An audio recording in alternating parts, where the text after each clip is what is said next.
pengaruh pengalaman kerja di luar negeri sejauh ini untuk Kak Febrian? Yang pertama mungkin kalau bicara enaknya, karena kita pertama kali kerja di Malaysia, kita dapatnya UMR Malaysia. Jadi ketika aku balik ke Indo dengan punya pengalaman kerja 2 tahun, ya pasti ngikutin gaji aku terakhir. Mungkin ngaruh di sisi experience di CV-nya ya. Jadi ini pengalaman luar negeri itu pasti lumayan dipertimbangkan lah. Mereka pasti akan mengutamakan calon-calon karyawan yang memang punya pengalaman kuliah atau bekerja di luar negeri. Nah, menurut Kak Febrian nih, apa sih sebenarnya yang dimaksud dengan kerja di dunia digital? Terus, apakah kalau itu harus selalu berhubungan dengan coding-mengoding? Sebenarnya kalau saat ini kerja di dunia digital itu tidak terbatas coding dan tech, tapi tidak terlepas dari itu juga. Contoh, kebetulan aku kan di startup ya, yang tech juga gitu.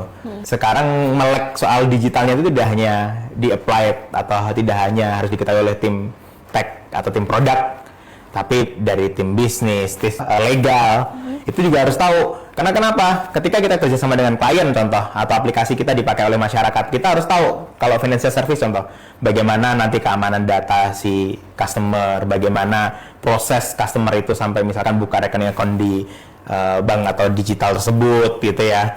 Terus bagaimana privasinya. Nah, itu kan harus tahu juga gitu. Jadi kalau ngomong dunia digital itu tidak hanya menjadi kewajiban oleh si engineer atau produk, tapi non itu juga harus tahu. Karena kalau kita bicara solusi itu kan harus secara menyeluruh ya. Nggak bisa ketika ada suatu kejadian contoh mitigasi resiko, karena aku ngomongin dari profesional ya, dari yang udah bekerja di situ.